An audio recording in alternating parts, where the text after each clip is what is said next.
una curva asintótica.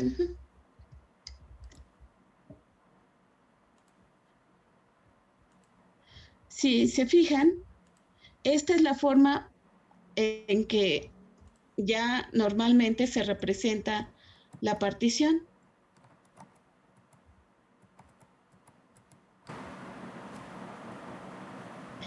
Experimentalmente así lo sacas, ¿sí? Vas cambiando en tu alimentación las concentraciones y vas viendo, y hasta acá dices, ¿hasta dónde me sirve la partición? Se fijan que aquí en esto tenemos una relación de transporte lineal y acá ya no.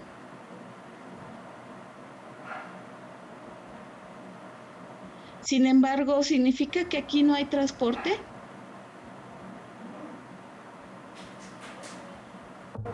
Significa que sí hay, pero es constante, ¿no? Así es constante. Entonces, este tipo de curvas te sirve.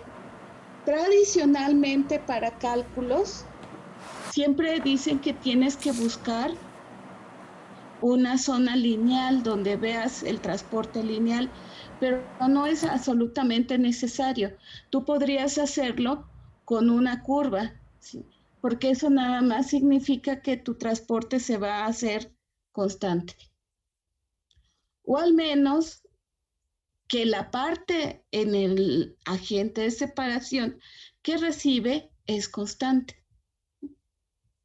Entonces, mucha gente le tiene mucho miedo a encontrar este tipo de curvas. La mayoría de los productos biológicos te da así. No te da intervalos grandes lineales, te da unas curvas que son más bien de segundo grado, ¿no? Aunque, por ejemplo, tradicionalmente en ingeniería química tú cortarías aquí y dices, bueno, yo, mi curva de partición va a ser válida hasta una concentración de alimentación de 3. Después ya no, porque ya no podía cuantificar cuánto es el transporte. Y en cierta forma tienen algo de razón, porque sí hay transporte, pero como la fase 2 siempre recibe lo mismo, tú no sabes cuánto puede haber aquí o cuánto va a quedar en el F1. Aunque si haces el balance lo podrías hacer, ¿no? Nada más que antes siempre preferían no tener que hacer el balance en el portador, ¿no? Pero esa es la forma experimental y así, si alguna vez les toca sacar los datos, pues es lo que van a tener que hacer. Un barrido de concentraciones, empezando siempre por cantidades muy pequeñas, porque recuerden que la transferencia de masa muy probablemente no les funcione si el sistema está concentrado, porque se van a empezar a pegar las moléculas entre sí. Y empiezan por concentraciones muy pequeñas y hacen toda su serie. Hacen como si hicieran una curva tipo, pero para transferencia de masa. Pones tu agente de separación, lo agitas bien. En laboratorio usan mucho los agitadores magnéticos, las mosquitas, para agitar, lo dejas 1, 2 horas a que se complete el equilibrio y después cuantificas cuánto te quedó en una fase y cuánto te quedó en la otra. Y así puedes ir sacando tus datos de partición. Obviamente, pues vas a tener, no es tan sencillo, ¿no? Porque vas a tener que tener un método para poder cuantificar en las dos fases. Y a veces en una fase puedes cuantificar y en la otra no. Por ejemplo, si tú pones eh, lo que hacen mucho en farmacia de poner cloroformo y pones tu medicamento a partir de un extracto acuoso, tú puedes probablemente cuantificar en agua, pero no en cloroformo. Y eso también pasa luego con las proteínas cuando tienes proteínas y las quieren extraer en alcohol, en algo tan simple como alcohol. ¿Y cómo cuantificas proteínas en alcohol? En agua haces Biuret o haces Folinsicalté o algo así, y podrán hacer eso en alcohol.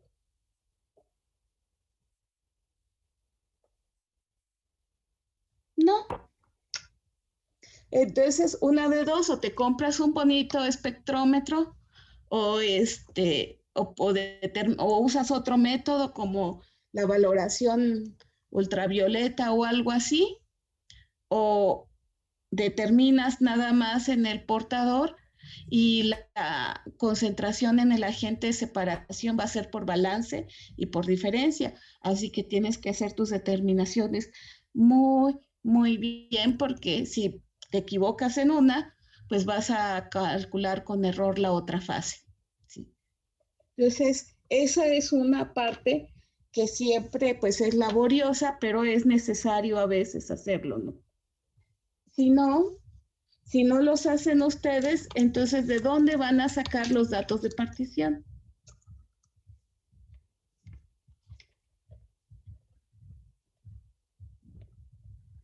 Incluso si hay alguien de farmacia, en fisicoquímica los ponen a hacer curvas, ¿no? De las curvas ternarias, de las de cloroformo con ácido acético. Y eso, y lo puedes hacer y te entretienes bastante tiempo en eso. Claro, entre más complejo es el producto, más difícil es determinar la curva de partición, porque tienes que se vuelve más complejo el método de cuantificación. Y recuerden que todo dato para que te sirva va por triplicado al menos, y tienes que hacer la de cálculo de tu desviación estándar y validar tu método. Entonces, si no los hacen ustedes, ¿en dónde van a conseguir los datos de partición? Pues en la bibliografía. Si los hay, sí. ¿De tablas o artículos? Pues generalmente es de artículos. En libros no los van a encontrar, ¿eh? Los datos de partición en ningún libro. A menos que sea, ¿por qué? Porque esto de obtener los datos de partición no es barato, es caro. Y entre más complejo sea su proceso, su producto, pues es más caro hacer las determinaciones. Ya quisiera verlos hacer la curva de partición de un anticuerpo, ¿no? Tan solo lo que necesites para hacer la curva de partición, pues son varios miligramos de anticuerpo, y varios miligramos de anticuerpo son miles de dólares, nada más en el soluto, más lo que te cueste los portadores, los agentes de separación y el equipo y el método para cuantificar, ¿no? Entonces, obtener los productos de partición no suele ser barato, aparte de que lleva muchas horas, hombre, mucha mano de obra para hacerlo. Entonces, en los libros ustedes podrán encontrar algunos, y por eso van a ver que todos los libros de operaciones unitarias siempre traen sistema ternario, agua, ácido acético, metil, isobutil cetona, o agua, ácido acético, éter. ¿Por qué? Porque esos datos ya son libres, los determinaron allá por 1910, 1920. Entonces, son de acceso libre, no tienes que pagar por ellos y están en todos los libros, pero la cantidad de datos de transferencia de masa que encuentren en un libro, pues van a ser muy, muy pequeños. Obviamente, si vas a las revistas especializadas, porque hay revistas especializadas para sacar los datos de transferencia de masa, pues entonces es mucho más factible, ¿no? La revista te va a cobrar un poco, pero te va a cobrar, ¿no?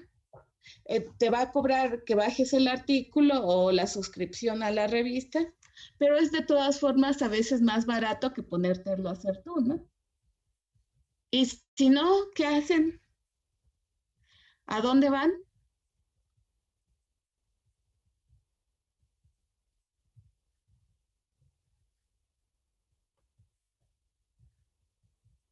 Pues se van a las patentes.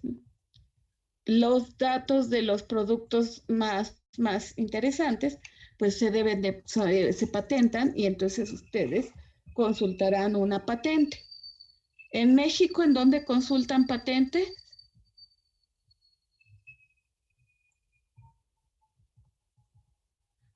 ¿A dónde van a consultar patentes?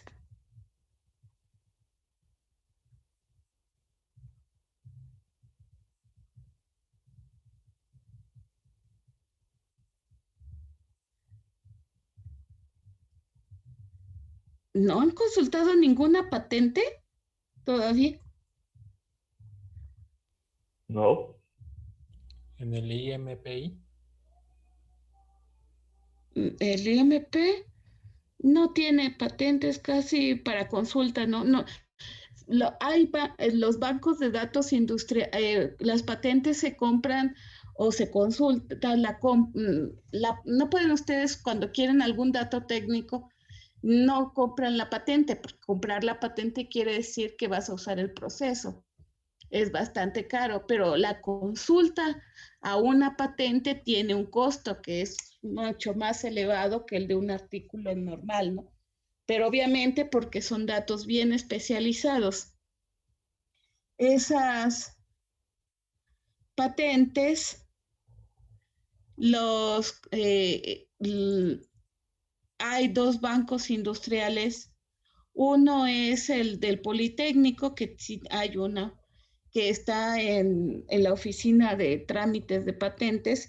Ahí mismo les dan la consulta cuando necesitan hacer la consulta técnica de una patente. O en el Infotec, que es el Banco de Información Técnica que está en San Fernando. Entonces, son los únicos dos lugares en el Distrito Federal donde pueden ir a comprar su patente o su consulta de patente más bien. ¿Sí? Esto, por ejemplo, luego todo el mundo dice, no, es que queremos que hagan el diseño de un proceso que sea de amilasa, o sea, de ácido propanoico o algo así, y no es lo tradicional que tengan en el libro o o en algún otro trabajo, y todo el mundo, no, es que cómo voy a hacer para consultar ese proceso, no están los datos de transferencia de masa, ¿de dónde los voy a sacar? Y todo el mundo, es que yo quiero diseñar mi columna de destilación etanol agua, y dices, etanol agua, y luego ni la diseñan bien, ¿no? Pero porque no están los datos. Los datos de partición están disponibles en muchas fuentes. Vean que está aquí. Esto que ven acá es una revista dedicada solo a publicar datos de transferencia de masa, ¿sí? Y obviamente aquí se publican esos corridas experimentales que comentábamos, que lo hacen en instituciones. Normalmente los datos de transferencia de masa hay laboratorios especializados, que les digo, necesita cierto grado de precisión para poder sacarlos. Entonces, hay laboratorios en las universidades grandes, en UPIBI no, porque no, no tenemos la infraestructura, que se dedican solo a sacar datos de equilibrio, datos de partición. Obviamente porque las curvas de partición es el know-how de todo el proceso. Si tú no sabes cómo se divide el soluto y en qué proporción se va a dividir según va avanzando la concentración, no puedes diseñar ningún proceso, ¿sí? Los procesos, sea cualquier producto, se diseñan igual mientras se conserve el tipo de partición, ¿sí? Mientras sea un proceso de absorción, o sea, todos los procesos de absorción se diseñan igual, todos los procesos de destilación se diseñan igual y todos los procesos de extracción se diseñan igual, sin importar el soluto. Lo que cambia es los límites de concentración y cómo se distribuye el soluto. Por eso todos los libros siempre traen lo mismo y los métodos son exactamente iguales. Lo que cambia siempre y lo importante del producto es cómo se divide. Ahí es donde está el secreto de todo el proceso. Si te dan la curva, tú le puedes hacer cualquier tipo de arreglo y cualquier tipo de operación. Tú puedes, si tienes la curva, puedes diseñar, y es ácido acético, le puedes diseñar un proceso de extracción unietapa, en 2 etapas, en 4 etapas, contracorriente, en corriente cruzada, como tú quieras. Puedes hacer todo el arreglo dependiendo de lo que necesites, pero siempre y cuando tengas cómo se particiona, ¿sí? Entonces, y eso comentábamos hace rato, no podemos predecirlo. Hay algunos métodos matemáticos, se llaman métodos Monte Carlo o métodos UNIFAC y UNIQUAC. Y esos métodos sí se utilizan para predecir, pero puedes hacerlo para productos muy pequeños, te tardas mucho y necesitas una buena infraestructura en cómputo, ¿no? Entonces, casi siempre recurres a la parte experimental y vean, este es un artículo tradicional de obtención de datos y vean que van haciendo, usan cromatógrafo de gases para verificar la pureza de los componentes que van a usar.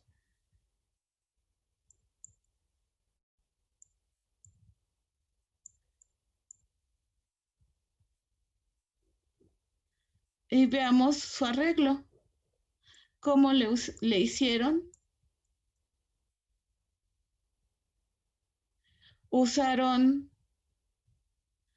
agua, ácido acético y esto que es dimetilbutanona para separar, y hicieron la curva a 298 o sea, 25 grados centígrados, después a 213, que son 40 grados centígrados, y después a 60 grados centígrados.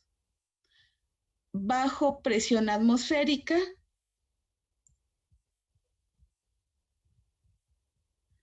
y se hizo la determinación.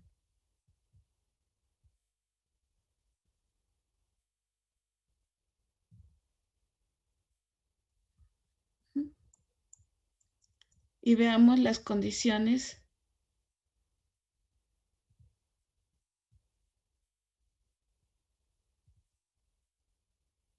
¿En qué lo hicieron?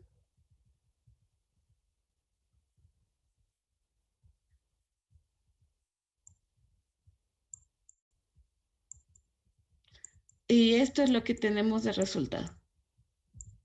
Acá está. 100 mililitros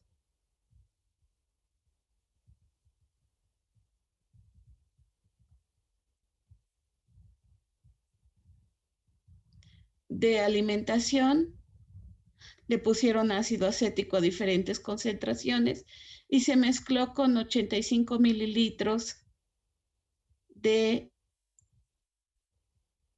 dimetilbutanona. Se hacen los 85 mililitros porque les comentaba que la relación de masa normalmente es 1:1 para cuando haces tus datos de partición, porque es la más segura, ¿no? Y una relación 1:1 sería 100 y 100, pero es relación en masa. No es 100 mililitros con 100 mililitros, sino 100 gramos con 100 gramos. Entonces, a veces ven que, como en este, fueron 85 mililitros porque haces el arreglo por la densidad. Uno de los dos, en este caso la butanona, debe ser un poco más densa que el agua, y entonces te da un poco menos de volumen, pero la misma masa. Siempre se utiliza la misma relación de masa, y eso es importante en todos los cálculos que hagamos de transferencia de masa, todos los flujos que usemos, aunque sea de gases, aunque sea de del componente que estemos utilizando, siempre las proporciones entre ellos son proporciones masa. Son kilogramos con kilogramos o moles con moles, pero son proporciones de masa, no proporciones de volumen. Porque mucha gente quiere poner y dices, pongo 100 mililitros y 100 mililitros. Ok, pero tienen la misma densidad, pesan lo mismo. No. O muchas veces es que me dijo que la relación era 1:1 y estoy poniendo 110 mililitros de uno y 100 del otro. Sí, pero porque la densidad es diferente. Uno tiene la densidad más pequeña que el otro y pues te compensas, pero la relación para todos los cálculos siempre es en masa, ¿ok? Entonces, ven que hicieron eso.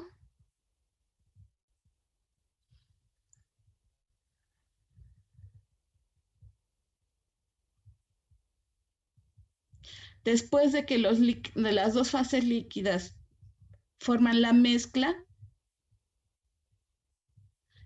se toma una muestra y aquí analizaron el contenido de los componentes por cromatografía de gases. Bien elegantes. Que es algo que hacen con mucha frecuencia cuando cuantificas transferencia de masa. Tomas una muestra de tus dos fases y la colocas en un cromatógrafo de gases. En el caso de este tipo de productos, que son todos productos orgánicos de bajo peso molecular, ustedes no van a meter en cromatografía de gases a una enzima o a un anticuerpo, ¿no?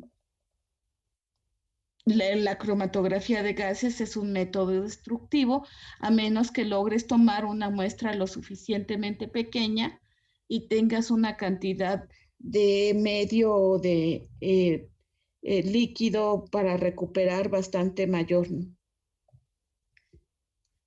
Si fuese proteínas, normalmente te irías a un método ultravioleta para poder determinar la concentración. Pero eso es lo que siempre se va a estar haciendo, ¿no? Y así vamos a obtener nuestras curvas de partición. Recuerden que las curvas de partición siempre contendrán las concentraciones a la salida del proceso. ¿Okay? Y así hay muchas referencias. Siempre casi hay que tomarlas de algún artículo. Por ahí sale cada fin de año una colección de datos de equilibrio donde vienen todos los datos que se hayan publicado, pero creo que está hasta hace como 5 años porque empezó a publicarse muchísimo material y ya después pues resultaba enorme la enciclopedia de datos. Aunque existe una también que tiene todos los datos físicos que haya sobre un compuesto. Esa enciclopedia de datos solo la tiene la UAM Iztapalapa y la Facultad de Química. Entonces, si quieren ver glucosa, todos los datos de entalpía, peso molecular, difusividad, todos los datos que quieran obtener sobre ellas, incluso los de partición, los van a encontrar en esa enciclopedia de datos físicos y físico-químicos que publica la misma que el Journal Chemical Data y está nada más en esas dos referencias. ¿Okay? Entonces, cuando hacemos esos experimentos, terminamos con las curvas típicas de partición según el proceso que nosotros tengamos. Recuerde que nosotros tenemos 4 operaciones de transferencia de masa: absorción, extracción binaria, extracción ternaria y destilación. ¿Cuál es la diferencia entre ellas?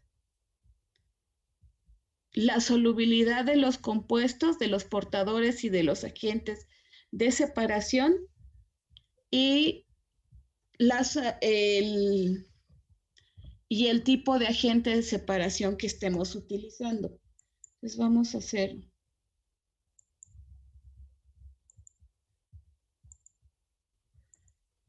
En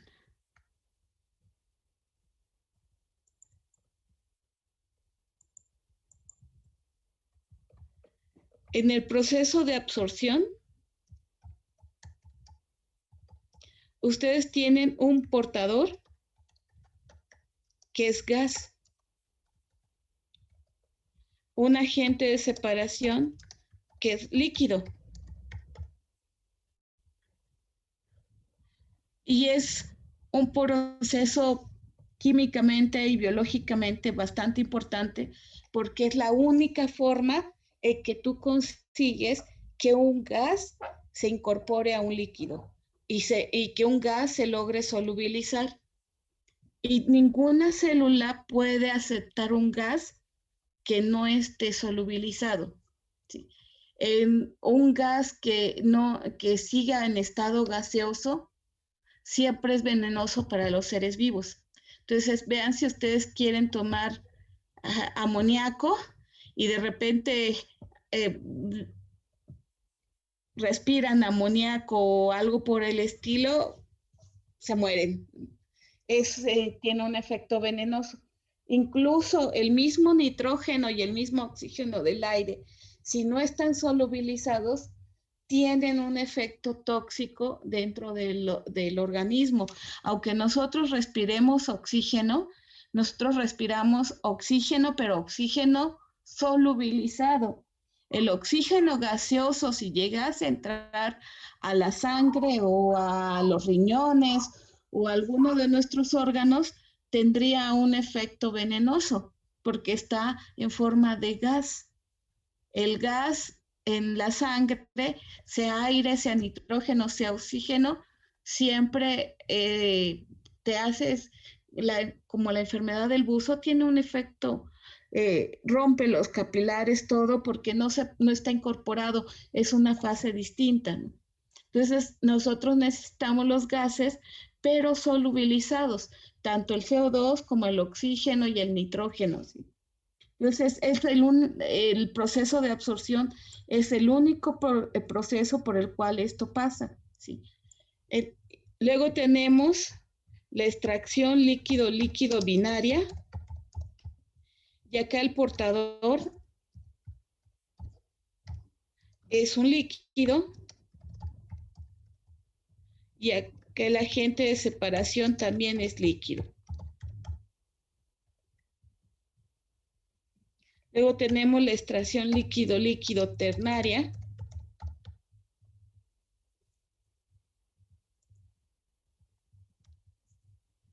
La extracción líquido-líquido ternaria tiene un portador líquido y un agente de separación líquido también.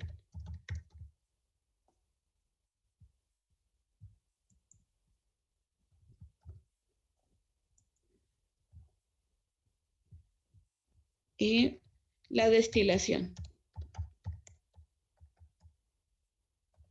Tenemos un portador líquido. Y aquí es la única operación que tiene un agente de separación que es energía, no masa. Su agente de separación es el calor. Recuerden que no es porque el calor te sirva como fuente de potencial. El calor es intercambiable, o sea, se puede convertir en potencial químico. Una fracción pequeña del calor es la que se convierte, no la totalidad del calor. La mayoría del calor que se utiliza en destilación se emplea para cambiar de fase, para hacer que una parte de la materia se vuelva gas, ¿sí? Y la pueda separar de la otra. Pero una pequeña parte es la que se puede interconvertir en potencial químico. Entonces, ¿cuál es la diferencia entre estas cuatro operaciones? Porque vean extracción, la binaria y la ternaria, pues las dos tienen en teoría el mismo portador o el mismo estado de físico de su portador y el mismo estado de líquido. ¿Cuál es la diferencia entre las dos? ¿Sería el número de componentes? El número de componentes que migran. Nuestras operaciones se agrupan de acuerdo al número de componentes que migran. Si ven, acá siempre habrá un tercer componente, ¿no? Está el portador, el agente de separación y el soluto que a nosotros nos interesa. En los tres, en las cuatro.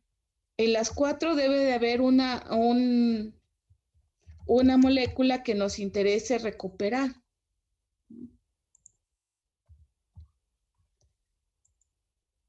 Y la diferencia entre ellos, la principal diferencia entre nuestras operaciones es cuántos, ¿por qué le pone? Es cuántos componentes están migrando. En la extracción binaria solo migra un componente, solo migra el soluto. Y los otros dos no. Los otros dos no migran. Todo lo que pongas de agente de separación se queda siempre en la fase rica en agente de separación. Todo lo que pongas en el portador se va a quedar en la fase rica en portador. ¿Sí? Desde ese punto de vista, la absorción se comporta exactamente igual. ¿Sí? Solo el soluto migra. Y de hecho, a pesar de que dices, es que esta extracción binaria y esta extracción ternaria son casi iguales, pues resulta que en realidad la extracción binaria se parece más a la absorción que a la extracción ternaria. ¿Por qué? Porque las dos operaciones solo migra un componente, el soluto. Y portador o líquido, de todos modos, es fluido. Termodinámicamente son iguales. Para nosotros no hay diferencia real, o sea, la diferencia es cómo lo debes de manejar, ¿no? No es igual la forma de transportar un gas que de transportar un líquido, pero desde el punto de vista de los cálculos es exactamente igual usar un gas que un líquido. ¿Por qué? Porque los dos son fluidos, ¿sí? Obviamente, un equipo de absorción no se va a parecer a un equipo de extracción porque es muy diferente manipular gases. Empezando porque a un líquido lo bombeas, a un gas lo comprimes. O sea, un gas no lo puedes bombear. ¿O ustedes conocen que haya bombas para gases? Pues no, utilizas un compresor o utilizas un soplador, que son equipos para transportar gases, pero no utilizas bombas, ¿no? Entonces es diferente con qué lo manipulas. Pero en los cálculos, que es lo que nosotros vamos a hacer en el curso, son absolutamente iguales. Absorción y extracción binaria comparten incluso los mismos métodos de cálculo, ¿sí? Y sus curvas de partición son muy parecidas porque solo migra un componente. En cambio, aunque estos dos, su portador y su agente de separación, son de la misma naturaleza, son líquidos, son muy diferentes termodinámicamente porque en estas migran los tres componentes. Cuando se distribuyen, el portador pasa con el soluto al agente de separación y el agente de separación se incorpora al portador. Tienen lo que se llama solubilidad parcial. Quiere decir que no se solubilizan entre sí completamente, pero sí una parte del portador se va al agente de separación y una parte pequeña del agente de separación se queda incorporada en el portador cuando se separen las corrientes.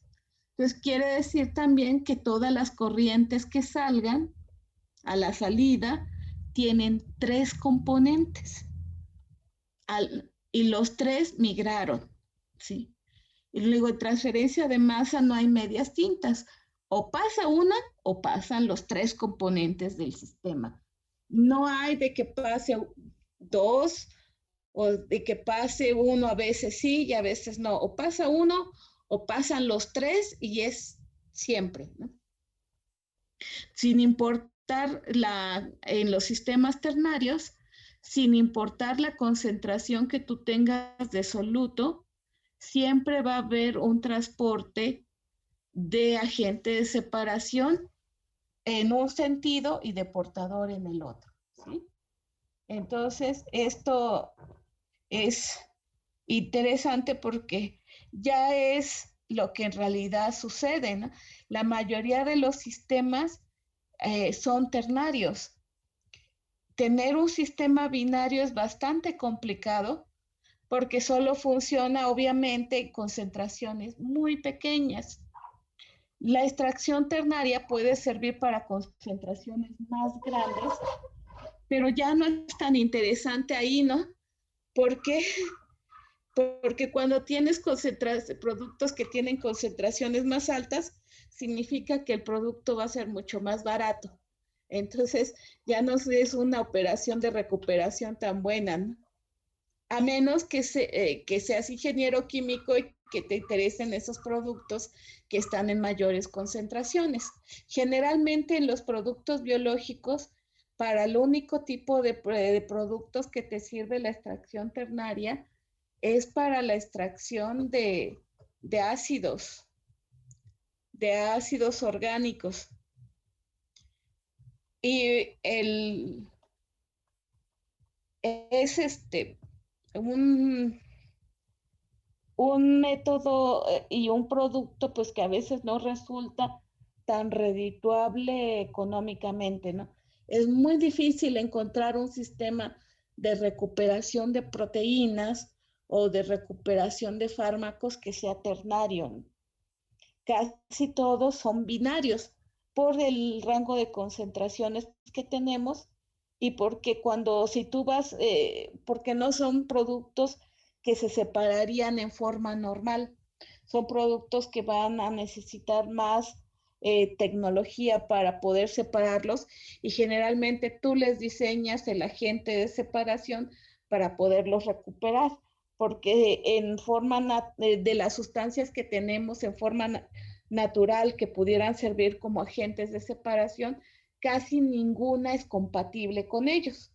O sea, que era lo que pasaba antes, ¿no? Que tenías nada más disolventes y a ver, separa con benceno un anticuerpo, pues eso no iba a pasar, ¿no?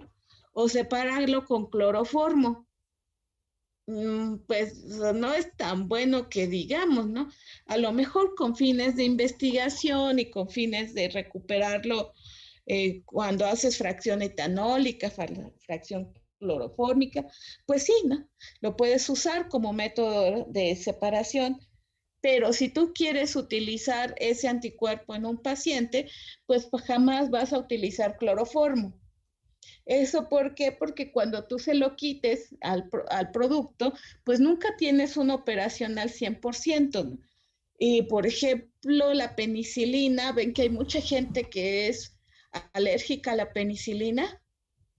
De esos alérgicos, el 90% no es alérgico al antibiótico, es alérgico al alcohol que se utiliza para separar la penicilina y que quedan pequeños rastros dentro del medicamento y es imposible eliminarlos.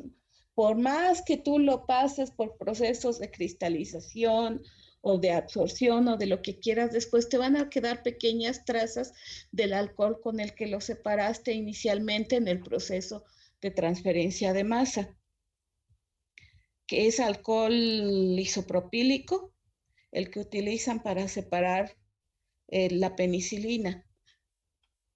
¿Por qué no lo separan con otro? Porque no hay otro que tenga la especificidad que tiene ese. Recuerde que la penicilina tiene los isómeros y hasta el momento no se ha creado otro agente de separación que logre los mismos resultados. Y ya lo han de haber intentado para evitar esos problemas, ¿no? Entonces, En los sistemas ternarios, pues viajan los tres componentes y estos ya deben de representarse con la migración de los tres componentes. ¿Okay?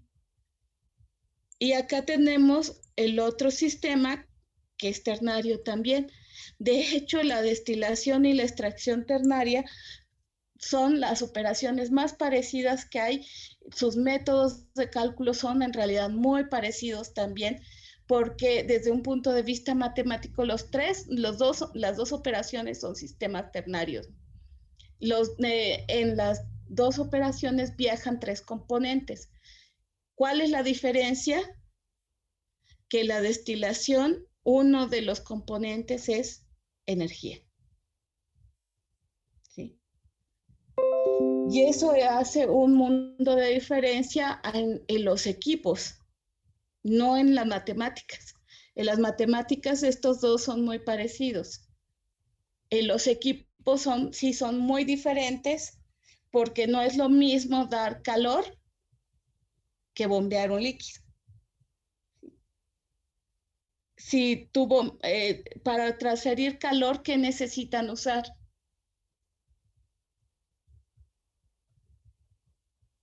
¿Un intercambiador? Un intercambiador de calor. Y en un fluido, lo que se llama saturado o sobrecalentado. ¿Cuál es el fluido más barato para transportar calor?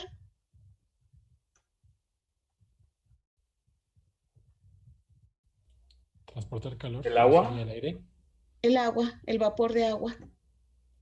Y también para transportar, siempre el fluido más barato para transportar calor es agua. Recuerden que ustedes no pueden transportar calor así nada más, ¿no? ¿Podrían transportar calor solito? No. No. Ninguna energía la podemos transportar solita, ¿no? A menos que quieras, ni siquiera la bomba atómica tienes un transporte de energía solito. O sea, es curioso, pero la energía siempre necesita un medio material para poder transportarse de forma controlada. Si tú liberas energía pura, pues sí, pues tienes una bomba de hidrógeno o una radioactividad o algo por el estilo, ¿no? Y los efectos son desastrosos. Para poder transportar energía en forma controlada, pues necesitas un medio material. Nosotros transportamos energía eléctrica en cables de cobre o en cables de fibra óptica o en algún material. El calor no lo transportamos tampoco en forma libre. Si no, ¿ustedes qué tendrían que hacer? ¿A poco podrían transportar el fuego de la estufa? Y ni ahí lo transportan libre, ¿no? El fuego es una reacción con aire, o sea, está en aire. Y no es tan fácil, ¿no? La forma más sencilla para nosotros industrialmente de transportar calor siempre es en agua, o en agua caliente o en el vapor de agua, ¿sí?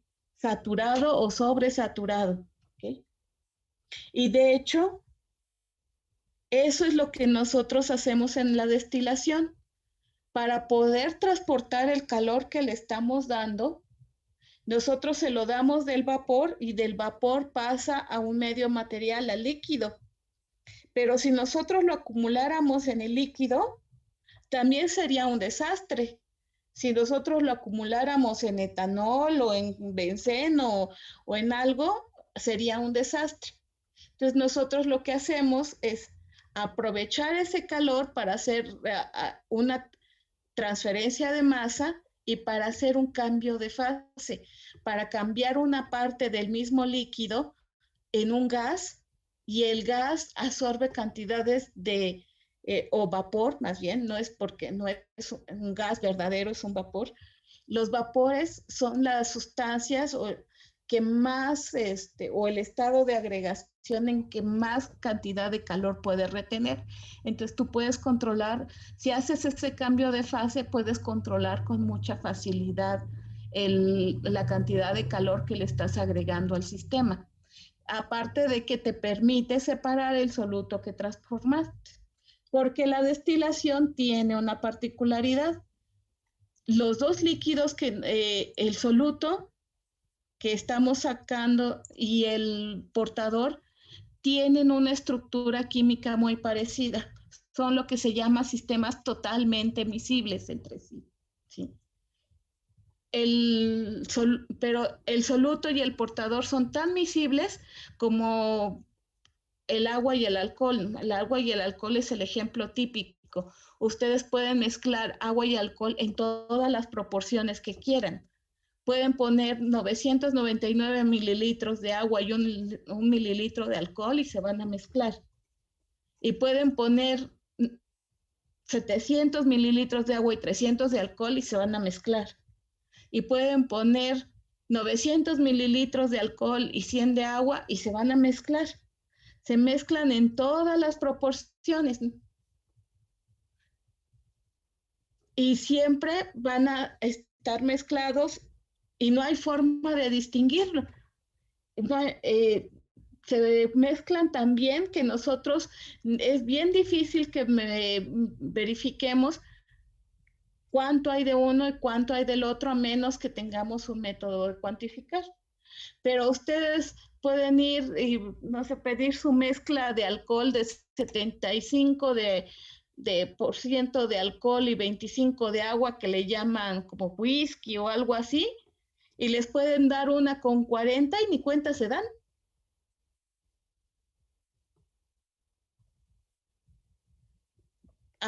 Porque el paladar humano no tiene cómo cuantificar si tiene 75 o tiene 40, ¿no?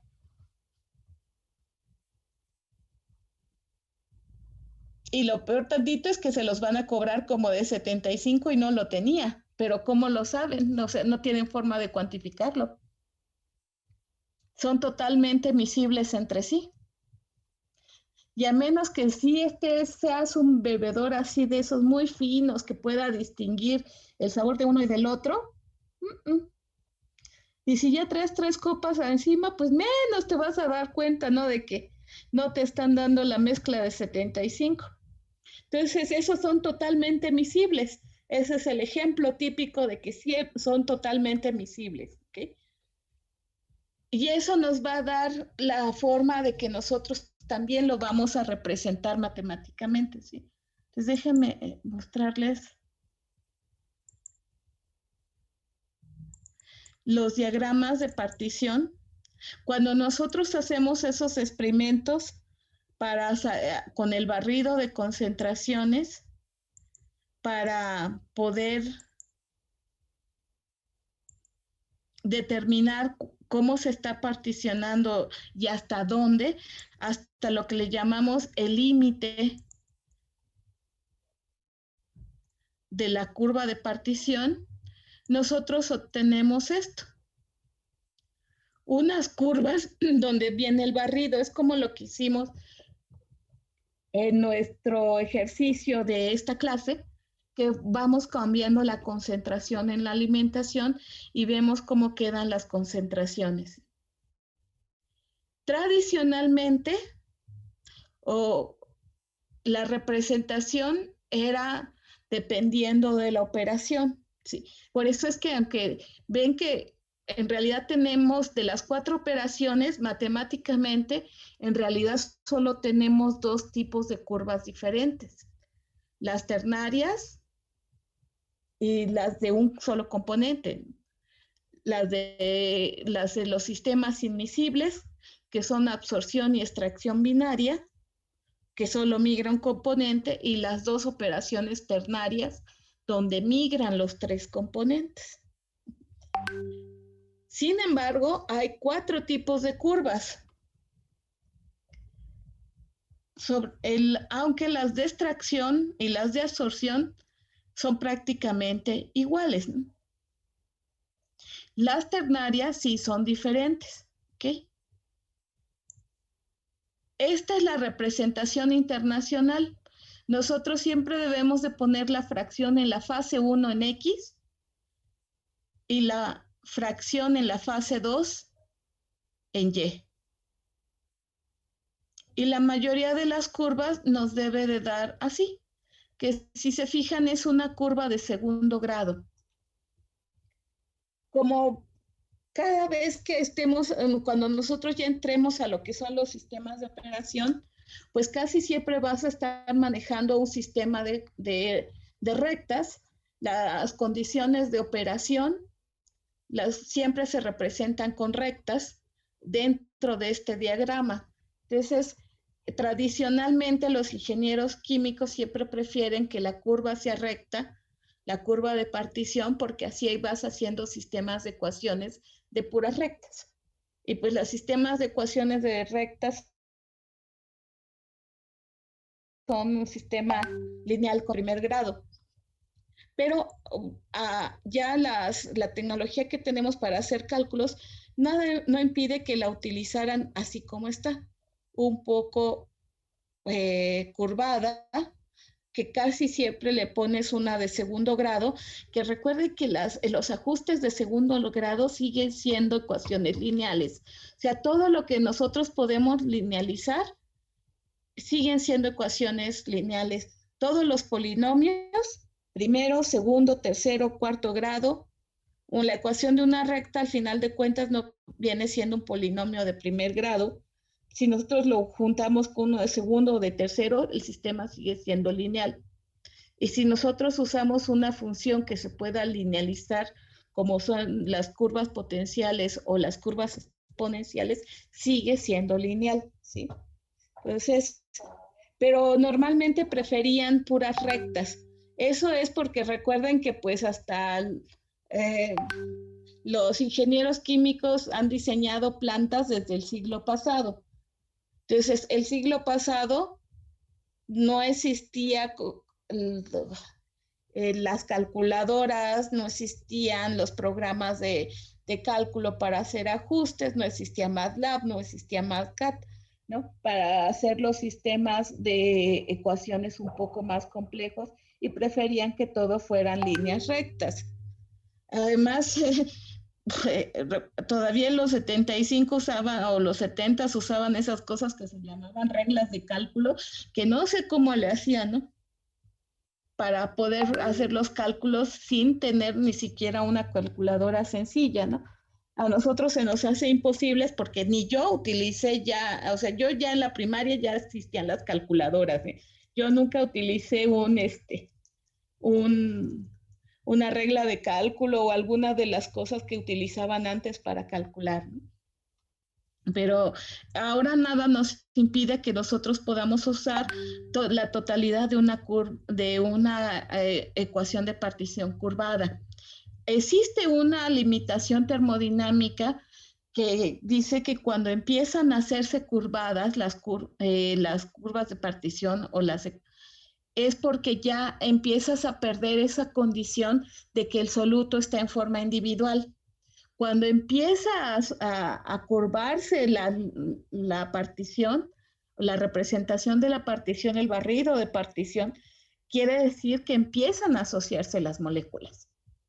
Entonces, sí sigue siendo más seguro trabajar en las zonas rectas, pero no por una cuestión matemática, sino por una cuestión físico-química. Cuando tú estás en la zona recta, aseguras que hay una partición y que las moléculas se siguen manteniendo en estado individual, que las tasas de transporte se mantienen constantes y que tú tienes una forma de cuantificar cuánto está pasando. Lo malo de que se asocien es que nosotros no sabemos en qué proporción se están asociando. Si tienes unos conglomerados de 1, de una molécula, de 2, de 3 o de 80. No sabemos cómo se estén asociando porque es la asociación entre ellas cuando empieza a crecer el número es al azar, no es proporcional ni directo, ¿no? Entonces, por ejemplo, aquí te dirían que tu curva de partición en realidad no debería llegar hasta un 9 o hasta 1, sino que debería quedarse y tú manejas con tus sistema, de manera que solo pueda llegar hasta el punto 30, por ejemplo, y hasta ahí sería una partición totalmente individualizada, ¿no? Donde todavía las moléculas viajan cada una sola. ¿Sí? Y tomas la parte recta nada más, que es lo que se hace en muchos casos. Además, pues recuerden que nosotros siempre estamos transfiriendo soluto. ¿A ustedes creen que un soluto que sobrepase la fracción de 0.5 sigue siendo soluto? No, ya sería solvente. Así es, ya sería diluyente. Ajá, sí. Ya sería el componente mayoritario, ya no es soluto. Entonces, casi siempre estas partes, ni siquiera experimentalmente llegas a esas concentraciones. Por ejemplo, alguien luego me dice, es que quiero hacer la destilación de etanol al 60%. Pues es que ahí ya no es destilación. Vas a evaporar, que es la operación complementaria, pero evaporación ya no es una operación de transferencia de masa. Sí, se parece mucho, pero pues el etanol ya no es soluto. ¿Cómo vas a transferirlo? ¿Sí? Entonces, generalmente, pues se sigue aplicando que en esta parte que está más diluida, que sí se tiene soluto como soluto, pues la curva casi siempre es recta. Lo mismo pasa acá, tenemos las curvas de partición para amoníaco, estas son las tradicionales. Vean que aquí la curva tradicional que aparece está en sentido inverso. Por eso es que a veces todavía hay curvas de absorción, pero deberían ser exactamente igual que las de extracción binaria. Lo que pasa es que en forma tradicional también la X, los ingenieros químicos la reservan para la fracción en líquido y la Y para los gases. Pero resulta que en el gas, para nosotros en absorción es alimentación, el líquido es agente de separación. De acuerdo a la nomenclatura internacional, esta debería estar al revés. Y eso les va a pasar bien seguido.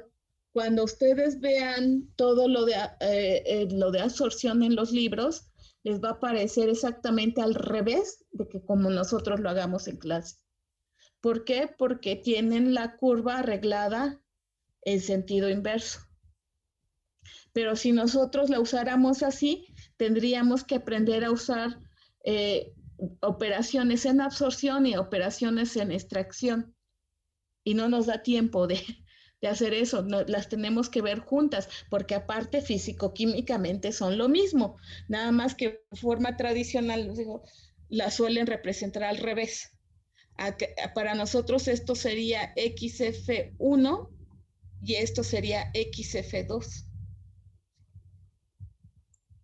Pero eran los tiempos en que para pedir la fracción medías presiones parciales en los gases. Por eso todavía muchos de los ejercicios de absorción en los libros más antiguos viene siempre en función de las presiones parciales. Pero ¿por qué esa era la forma rápida de medir concentraciones? Ustedes saben que una presión parcial es la presión del vapor puro por la fracción mol. Entonces, si mides la presión parcial y conoces la presión del componente del gas puro, que viene en las tablas termodinámicas, la mayoría, o hay alguna ecuación para calcularlo, como las ecuaciones de Antoine, pues ya lo único que haces es despejar la fracción. Actualmente, si tú haces un proceso de absorción, ya no le pones medidores de presión parcial para determinar las concentraciones, porque sería como usar un método a lo bruto, ¿no? Así bien salvaje para determinar las concentraciones. Tomarías una muestra y lo llevas a un cromatógrafo de gases y obtienes directamente la concentración. que es lo que ya se hace actualmente. Actualmente ya no reportas ni siquiera en fracciones parciales, ¿no? Y si reportaras en fracciones parciales, le dicen, ¿es en serio? ¿Estás sacando de partición? Pues lo estás haciendo con un método del siglo pasado o de hace 2 siglos, ¿no?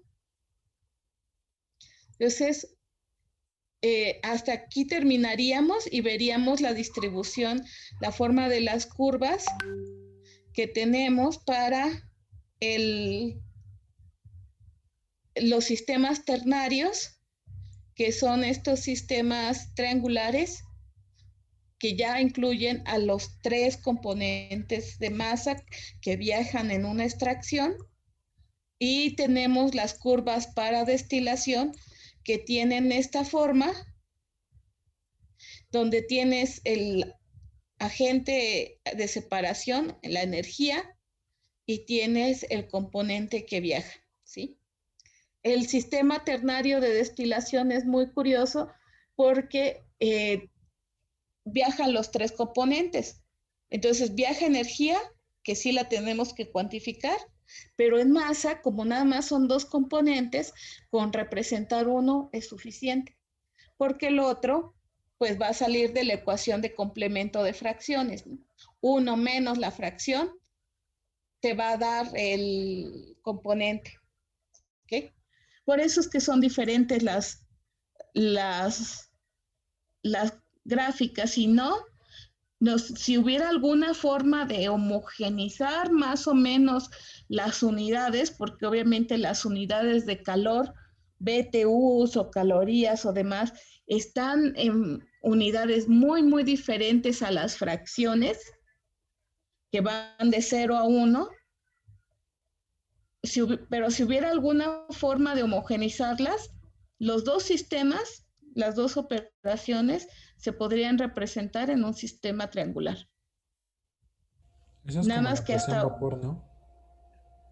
pues, si quieres representar en la presión de vapor, pero aún la presión de vapor está muy arriba de la magnitud. La presión de vapor puede ser 15, 20 y las fracciones son de 0 a 1. Ah, bueno, pero está midiendo fracción por temperatura, ¿no? Así es. Ah, ok. La temperatura representa la energía, el calor. Ah, ok, ok. Es nuestra forma de representar el XF2, el agente de separación. Y acá lo que representamos es un componente de masa, solo al más volátil. El otro viene por diferencia. Pero si hubiera alguna forma de que nosotros pudiéramos hacer esto de la energía de la misma magnitud que las fracciones, podríamos representarlo exactamente igual que un sistema ternario de masa. Así. La diferencia, el problema son las magnitudes, ¿no?, de las unidades que se utiliza para cuantificar cada una de las cosas. Pero si van viendo en algo con la partición, en realidad en algún momento podríamos llegar a una forma única de representar todo. De hecho, para algunas aplicaciones, nosotros podemos representar todo así.